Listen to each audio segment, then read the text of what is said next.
Hello, everybody. I want to talk today about stress because in most of the corporation, it became the norm, which I don't think it's normal to become the norm. And I think people just expect when they go to any job to be stressed. Um, it was the same case for me for years. Of course, it didn't start suddenly. It started across years and across jobs. And usually, because I wanted to prove myself, I would take in more and more work on me, or I was given more and more, and I wanted to prove myself. Um, and I think stress has such a big spectrum. I'm not saying it's not good, but there is a limit, and I think this limit is very individual. For me, when I realized it's hurting me, is when I was having a lot of headaches. I couldn't focus, and I wasn't. I wouldn't say productive because I don't like productive in companies. I think corporate, we're not machines, so I think efficient will be the best way to say. But for me, it was headaches. It was binge eating, I will say, because I was trying to get this feeling of feeling good and also not liking myself sometimes in interaction with other people. And it impacts everybody. You can see the same across teams, across colleagues, and people meet and they just talk about how stressed they are, and they work overtime, and they just expect for this to be the case. I don't think people see a solution to that. And I was also going along with that because I wanted to be successful. However, I defined the success at that point. For me, successful is it meant to have a higher salary, to grow in position, to have more responsibilities, to do more. I knew I could do it, but I didn't know my limits, and it did impact me emotionally in my relationship and in everything. So I think the cost of the stress is not that you can put a number next to it. Okay, I'm getting this amount of salary and that means I will be stressed. And sadly, I've heard a lot of people saying that's normal because if you get promoted, you should be more stressed. No, if you get promoted and if you get more responsibilities because you have experience and you can solve a problem much faster than other people, or you can advise people on different solution, or you can coordinate, you can manage. So I think people, it's very interesting how they negotiate the stress in their head. And for me, the limit, um, I think it was it was negotiable. It wasn't a non-negotiable. I didn't have any non-negotiable at that point. What about you, Andrea? How is it for you? Listening to you talk, I was reminded of my first job, my first ever job. Right after school, I left for Japan because I studied Japanese and I really wanted to um speak it. So I stayed there for 3 months. And when I came back, I started looking for a job. I didn't get the job that fast. So I kept on looking for about 6 months. And then I finally landed it and was so excited. And I wanted to prove myself and I went all in. I'm a person of high energy, and I decided I could do anything. And I actually said that I could do anything, and people believe me. So my first job, I did three jobs in one. So I was working for three different departments in the same company. And I was working nights as well because I had shifts. And one of the things I had to do was participate in the night shift. So there were weeks when I was working 20 hours or more.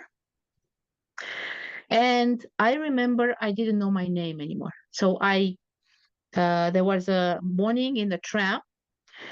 I forgot to punch the ticket. So there were some, policemen that stopped me or whatever, controllers, whatever their name was. And I was supposed to give them my name and I couldn't remember my name. So for me, that was the most stressful period. And the effect it had on me was I could not remember my name. I remember the shock. And that guy looked at me and said, "Are you okay?" And at that particular moment, I realized I was not. So I went straight back and I said, "I need a break. I need to relax. I cannot take this anymore because I'm losing my mind," which was the tool I was using to solve all the different issues.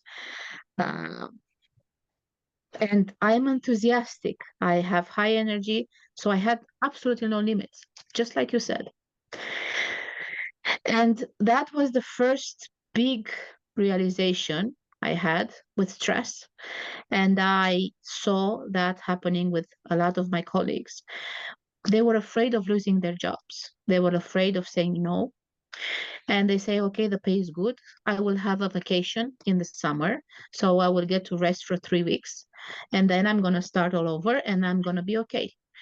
And I look at them and I felt the lie.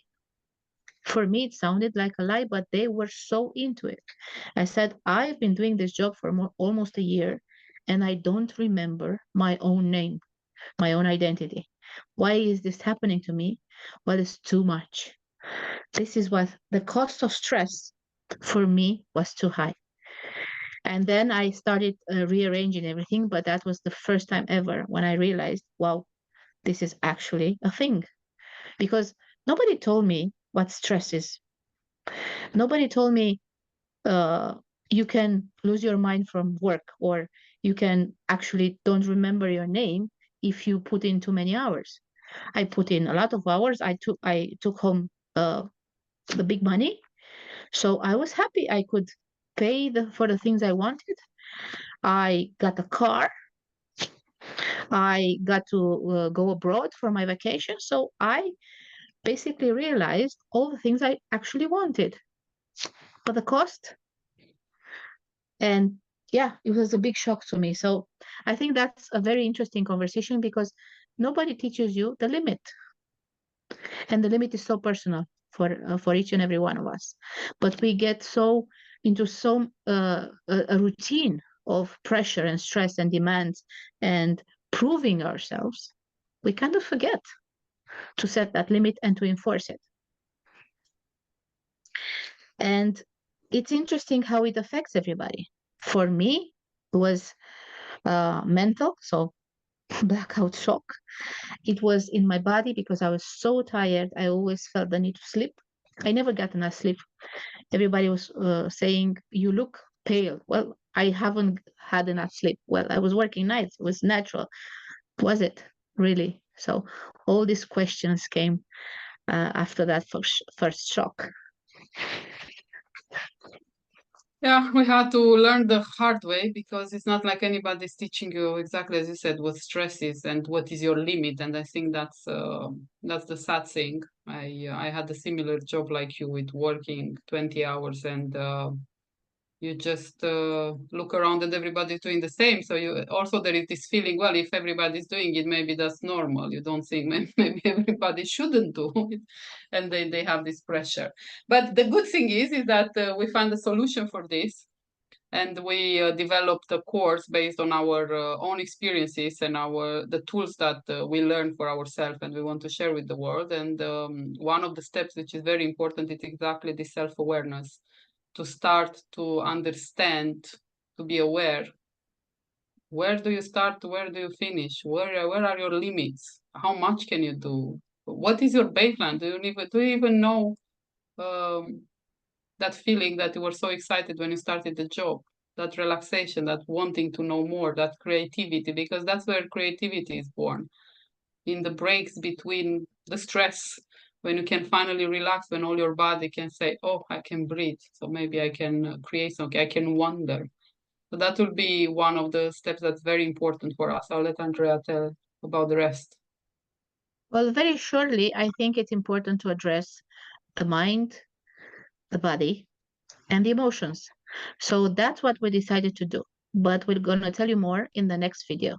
So keep watching. See you. See you.